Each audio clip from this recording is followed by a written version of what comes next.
ሶሻል ሚዲያ የሚያበዛ ሰው መቼም ቢሆን ደስተኛ ይሆናል። ማህበራዊ ሚዲያ በዘመናችን ላይ የራሱ የሆነ የማይናቅ ተጽዕኖ ፈጥሯል።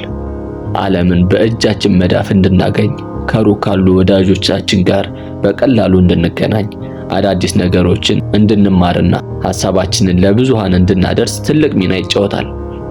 ይሁን እንጂ በዚህ ቴክኖሎጂ አጠቃቀም ከመጠን ሲያልፍ የደስታችንንና የሰላማችንን ዋነኛ መሰረት ይነካል። እናም ጠላታችን ሊሆን እንደሚችል በብዙዎቻችን መገንዘባችን አይቀርም። ዛሬ በዚህ ቪዲዮ ማህበራዊ ሚዲያን ከመጠን በላይ መጠቀም ለምን ዘላቂ ደስታን እንዳያመጣ፣ ሰላማችንን እንደሚነሳ፣ ህይወታችንን ሙሉ ለሙሉ በሚባል ደረጃ እንዴት ሊያወሳስብብን እንደሚችል በጥልቀት እናያለን። ማህበራዊ ሚዲያ በዋናነት የተገነባው የሰዎችን ትኩረት ለመሳብና በተቻለ መጠን በፕላትፎርሙ ላይ እንድንቆይ ለማድረግ በሚያስችሉ ስልቶች የተቀመረ ነው። ስፍር ቁጥር የሌላቸው ማስታወቂያዎች፣ ማለቂያ የሌላቸው ዜናዎች፣ የተለያዩ የመዝናኛ ቦታዎች እና አዳዲስ ይዘቶችን በተከታታይ እንድናይና ትኩረታችንን በመሰብሰብ እውነተኛ ህይወታችንን እንድንረሳ ያደርጉናል። በስራ ላይ ከቤተሰቦቻችን ጋር ከጓደኞቻችን ጋር በምንሆንበት ጊዜ ወይም ደግሞ በግላዊ እረፍታችን ጊዜ ሊሆን ይችላል ስልካችንን ደጋግመን እንድንፈትሽ ያደርገናል። ይህ የማይቋረጥ ትኩረታችንን በመበታተን የአእምሮአችንን ሰላም ያናጋል። አሁን ባለን ህይወት ላይ ሙሉ ለሙሉ እንዳናተኩር ያደርገናል። በዚህም ምክንያት ከህይወታችን ጥልቅ እርካታን እንዳናገኝ ያደርገናል። ከዚህም በላይ ማህበራዊ ሚዲያ የንጽጽር ወጥመድን በህይወታችን ውስጥ እንድንይዝ ያደርገናል። በየቀኑ በሚሊዮኖች የሚቆጠሩ ሰዎች የህይወታቸውን የተሻሉና አሪፍ የሚሏቸውን ቦታዎች በሄዱባቸው ሰዓት ያንን ቪዲዮ ቀርጸው ወይም ምስል ቀርጸው ሲያጋሩ እንመለከታለን። የቅንጦት እረፍታቸውን፣ አስደናቂ ስኬቶቻቸውን፣ ፍጹም የሚመስሉ ግንኙነታቸውንና ውብ መልእክቶቻቸውን በፎቶና በቪዲዮ ሲያሳዩን ብዙ ጊዜ አይተናል። ያው ሁላችንም የምንታዘበው ነገር ነው። ይህንን ስናይ የራሳችንን ህይወት ከነሱ ጋር ማወዳደር እንጀምራለን። ውጤቱን በራሳችን ህይወት ውስጥ ያሉትን ድክመቶች እንድናይና ጉለቶቻችንን ያመለጡን እድሎችን እያሰብን እንድንበሳጭና ቅናት እንዲሰማን ያደርጋል። ማህበራዊ ሚዲያ የሚያሳየን እውነተኛ የሰዎችን ማንነት ሳይሆን የተመረጡና የተስተካከሉ ምስሎችንና ቪዲዮዎችን ብቻ ነው። ይህንን መገንዘብ ያስፈልጋል። እያንዳንዱ ሰው የራሱ የሆነ ችግር እንዳለው ማወቅም ተገቢ ነው። በዚህ ምክንያት የማይቋረጥ ንጽጽር ወደ ራስን አለመተማመን ሊያመጣን ይችላል እና ጭንቀትንና አጠቃላይ በህይወታችን ውስጥ ያለውን እርካታ ይቀንስብናል ማለት ነው። ሌላው ማህበራዊ ሚዲያ የደስታችንን ምንጭ የሚያደርግበት አንዱና ወሳኙ ነገር የእውነተኛ ግንኙነታችንን ጥራት በመቀነስ ነው። ይህም ማለት ምን ማለት ነው? ላይላዩም በሆኑ በሺዎች የሚቆጠሩ ጓደኞችና ተከታዮች ሊኖሩን ይችላሉ። ከእነዚህ ውስጥ በጣት የሚቆጠሩ ሰዎች ናቸው በደስታችንና በሀዘናችን የሚካፈሉት ይሆናል። እውነተኛ ጓደኝነት ጊዜን፣ ጥረትንና የፊት ለፊት መገናኘትን ይጠይቃል። ዝም ብሎ በሶሻል ሚዲያ ብቻ የተፈጠረ ጓደኝነት ትርጉም አይኖረውም። ማህበራዊ ሚዲያ ግን እነዚህን ጥልቅ ግንኙነቶች በፈጣንና በቀላሉ የምናገኝ ማህበራዊ ግንኙነታችንን እንድናስተካክል ያደርግል ይመስለን ይችላል። እናም ሶሻል ያለንን ግንኙነት ያዳክመዋል። እናም በውጤቱ ምን ሊመጣብን ይችላል? የብቸኝነት ስሜት የኋላ ኋላ ያስከትልብናል። ብዙዎችን እንደ ምሳሌ ማንሳት እንችላለን። እናም ሌላው የመተሳሰብና የመደጋገፍ አቅማችንን ይቀንሰዋል። በመጨረሻም ደስታችን ከራሳችን እንዲሸሽ ያደርጋል ማለት ነው። ሌላው ጉዳይ የምናነሳው ደግሞ ከዚህም በተጨማሪ ማህበራዊ ሚዲያ የእውነተኛ ማንነታችንን እንድንክድና የሌሎችን ሁኔታ ለማግኘት እንድንጠር ያደርጋል። ምን ማለት ነው ይሄ?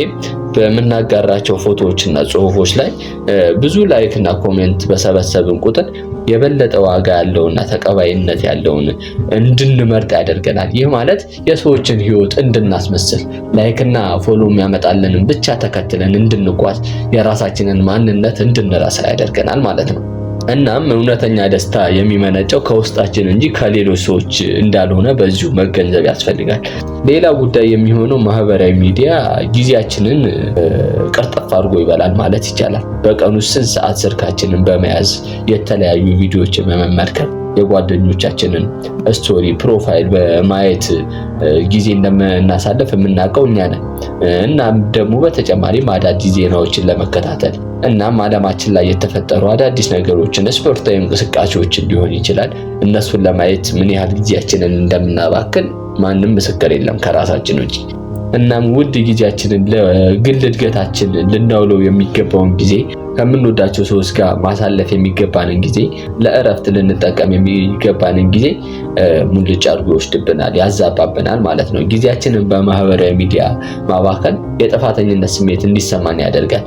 ይህም ማለት በማህበራዊ ሚዲያ ተጠምደን ብዙ ጊዜ በቆየን ቁጥር የኋላ ኋላ ከዚህ የህልም ኑሮ ስንወጣ ጸጸት፣ ምክንያቱም ከስኬታችን አንድ እርምጃ ወደኋላ ስለሚመልሰን፣ በተጨማሪም ከሰዎች ጋር ያለውን በመሃላችን የተፈጠረውን ጋፕ ስናይ ያን ጊዜ ጸጸቱ ይጀምራል ማለት ነው። በተጨማሪም የማይቋረጥ የማስታወቂያ ድምፅና አዳዲስ ቪዲዮዎችን መመልከት ጭንቀትንና የነርቭ መረበሽን ያስከትላል። በአይምሮ ላይ ስፔሻላይዝድ ያደረጉ ዶክተሮች የመሰከሩት ሀቅ ነው። ብዙዎቻችን የምናውቀዋለን፣ ምክንያቱም በራሳችን ላይ ደርሶብን ስላየ ነው። እናም ደግሞ በተጨማሪ እንቅልፋችንን ያዛባል። አስቡት፣ ሶሻል ሚዲያ ላይ አዲክት ሆነን ቆይተን ተኝተን ስንነቃ አይምሯችን እንዴት ተወጥሮ እንደምንነቃ በዚህ ጉዳይ ላይ ከራሳችን ውጪ ማንም ምስክር አያሻንም። ምክንያቱም ሁላችንም የምናውቀው ሀቅ ነው እንዴት የእንቅልፋችንን ጥራት እንደሚያዛባ። ማታ እስከ 6 እና እስከ 7 ቆይተን ጠዋት ስንነሳ እንዴት አይምሯችን ተወጥሮ እንደምንነቃ እና ሙሏችን እንዴት እንደሚበላሽ ሁላችንም የምናውቀው ሀቅ ነው። ይሄ ምንም መደባበቅ አያስፈልገውም። ሶሻል ሚዲያው ብዙ ጥቅሞች ቢኖሩትም ጉዳቱን ሁላችንም ቤት ለቤታችን የምናውቀው ነው። እናም እንቀጥል። ከዚህ ሁሉ በላይ ማህበራዊ ሚዲያ የእውነተኛ ዓለም ግንኙነታችንን አደጋ ላይ ይጥላል። ይህ ማለት ነው ከፊት ለፊት ከምናገኛቸው ከልብ ከምናወራቸው ጓደኞች ይልቅ ማህበራዊ ሚዲያ ላይ የምናውቃቸውን ምስሎች ማለት ይቻላል። ምክንያቱም በአካል የማግኘት እድላችን በጣም የጠበበ ነው። ከነዛ ሰዎች ጋር ጊዜ ማሳለፍን እና ሶሻል ያለንን ግንኙነት እንዲዳከም ያደርጋል። በዚህ ምክንያት የፊት ገጽታን ማንበብ፣ የሰውነት ቋንቋን መረዳት፣ ይህ ለሰው ልጅ የተሰጠው ልዩ ተሰጥኦ ማለት ነው እና ጥልቅ ስሜቶችን ማወቅ የሰው ልጅ አይምሮ እንዳያቅ ያደርገዋል ማለት ነው። እነዚህ እውነተኛ የሰው ልጅ ግንኙነቶች ለደስታ፣ ለስሜት፣ ለሐዘን የሚጠቀማቸውን ኢሞሽናል ስሜቶችን እንዳንጠቀምባቸው ያደርጋል ማለት ነው። እርግጥ ነው ማህበራዊ ሚዲያ ሙሉ በሙሉ መጥፎ ነው እያልኩ አይደለም። ታውቃላችሁ ጥቅሙ ምን ያህል እንደሆነ ብዙዎች ያውቁታል። በዛው ልክ መጥፎ እንደሆነ ደግሞ ብዙዎቻችን እናውቀዋለን።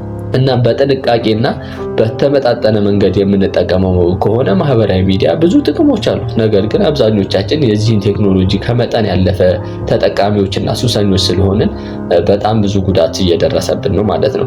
ደስታችንን፣ የሰላማችንን ህይወት፣ የእርስ በርስ ግንኙነታችንን ሳይቀር በጣም ግራ እያጋባብን ይገኛል። እዚህች ላይ ጥያቄ ምልክት አድርገን ልናልፍ ይገባል። መቼ መንቃት እንዳለብን ማሰቡ ተገቢ ነው ማለት ነው። ታዲያ ዘላቂ ደስታን ለማግኘት ምንድነው ማድረግ ያለብን ትሉ ይሆናል። የመጀመሪያው እርምጃ የሚሆነው ምንድነው?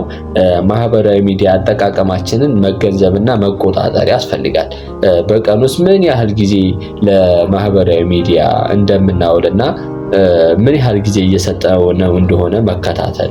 የተወሰነ ጊዜ ብቻ በስኬጁል መሰረት መጠቀም አለብን። ለምሳሌ በቀን 1 ወይም 2 ሰዓት ብቻ ከተጠቀመን በቂ ነው። ከዛ በላይ ሲሆን ከጥቅሙ ጉዳቱ ነው የሚበልጠው። እናም ስልካችንን ከኛ ራቅ ባለ ቦታ በማስቀመጥ የማይቋረጥ ስልካችንን የማየት ፍላጎታችንን መቀነስ እንችላለን። እናም ከምግብ ሰዓት፣ ከመኝታ በፊት ከቤተሰቦቻችን ጋር በምንጫወትበት ወቅት ከስልካችን ሙሉ ለሙሉ መራቅ አለብን። ስልካችንን ትንሽ ራቅ ማድረግ አለብን። ቢያንስ አይምሯችን የዛን ጊዜ እረፍት እንዲያደርግ መፍቀድ አለብን።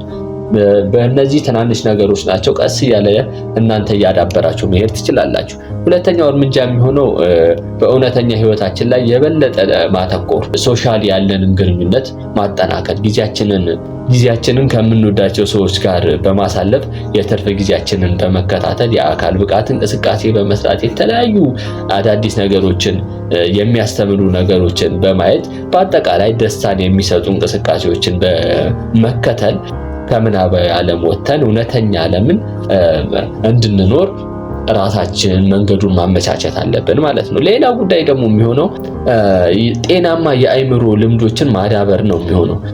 ማሰላሰል፣ ይህ ማለት ሜዲቴሽን እንደማለት ነው። እናም ሌላው ዝም ብሎ በጥልቅ መተንፈስ ጭንቀትን እንድንቀንስ ያደርጋል። ለምሳሌ እያለን አይምሮአችን የተወጠረውን አይምሮ እንድንቀንስ አንዳንድ ትናንሽ ልምዶችን ማዳበር ያስፈልጋል ማለት ነው። እናም ሌላው ምንድነው? እንዲሁም በየቀኑ የምናደርጋቸው የምንሰማቸው ነገሮችን በጥንቃቄ መምረጥ አለብን። አነቃቂና አዎንታዊ ይዘቶች ያላቸውን ቪዲዮ መመልከት አይምሮአችን ላይ በጎና ጥሩ የሚባል ተነሳሽነትን ስለሚፈጥር እነዚህ አይነት ቪዲዮዎች ጥሩ ምሳሌ ሊሆኑ ይችላሉ። ሌላው የሚሆነው በራሳችን ማንነት እርካታን ማግኘት ነው። ከሌሎች ጋር ያለውን ንጽጽር አቁመን የራሳችን ህይወት ላይ አተኩረን መኖር አለብን። እያንዳንዱ ሰው የራሱ የሆነ ልዩ ችሎታ አለው። የሌሎችን የቅንጦት ህይወት እየተመለከትን በራሳችን ህይወት ላይ አደጋ ማምጣት የለብንም። በራሳችን ህይወት ላይ አተኩረን እና ዛሬ ማድረግ ያለብንን ነገር አድርገን ወደ እነሱ መሄድ መቻል ነው እንጂ ዛሬ ላይ ቁጭ ብሎ የእነሱን ህይወት ብቻ እየተመለከቱ ራስን መውቀስ፣ የጸጸት ስሜት መሰማቱ ምንም ጥቅም የለውም እና ዛሬያችን ላይ ማተኮር አለብን። እናም እውነተኛ ደስታ የሚመጣው ከውስጣችን እንጂ ከውጫዊ ነገር አይደለም። ራሳችን ላይ ትኩረት አድርገን በእያንዳንዱ ነገሮች ፈጣሪያችንን እያመሰገንን መኖር አለብን። ማህበራዊ ሚዲያን እንደ መሳሪያ እንጂ የህይወታችን አንድ አካል አድርገን መቁጠራችንን ከዛሬ ጀምሮ ማቆም አለብን። ከሰዎች ጋር መገናኘት፣ መረጃ መለዋወጥ፣ አዳዲስ ነገሮችን ለመማር ልንጠይቅ እንችላለን። ነገር ግን የእውነተኛ ማንነታችንን፣ ደስታችንን፣ ግንኙነታችንን እንዲቆጣጠር መፍቀድ የለብንም። እናም ማህበራዊ ሚዲያ የሚያበዛ ሰው መቼም ቢሆን ደስተኛ ሊሆን አይችልም። ምክንያቱም እስካሁን ባነሳናቸው ምክንያቶች ማለት ነው። ትኩረት መበታተን፣ የንጽጽር ህይወት ውስጥ መግባት፣ የላይ ግንኙነት ብቻ፣ በሌላ ሰው እውቅናና ጥገኛ መሆን፣ ጊዜን ማባከንና በጭንቀት እንድንወጠር ያደርጋል። ስለዚህ ዛሬ ቆም ብለን ማህበራዊ ሚዲያችን አጠቃቀማችንን መገምገም አለብን። እዚህ ህይወት ውስጥ አሁን ያለው ህይወት ውስጥ ከሆነ ያለነው ምንም ቆሞ ማሰብ አያስፈልግም፣ መውጣት አለብን። ጊዜያችንን እና ትኩረታችንን ለምናባዊ ዓለም ከመስጠት ይልቅ በእውነተኛ ህይወት ላይ አተኩረን እውነተኛ ደስታን ማምጣት አለብን እላለሁ። እናም ቤተሰቦቼ ለዛሬ ያዘጋጀሁት ቪዲዮ ይሄን ይመስላል። ሰብስክራይብ ያላረጋችሁ ሰዎች ሰብስክራይብ አድርጉ። ሀሳብ አስተያየት ካላችሁ ኮመንት ላይ መጻፍ ትችላላችሁ። እናም ጠቃሚ ሆኖ ካገኛችሁት ይሄ ቪዲዮ ለሰዎች ሼር ብታደርጉ ደስ ይለኛል እኔም። እናም በቀጣይ ቪዲዮ እስክንገናኝ ድረስ ሰላም ሁኑልኝ።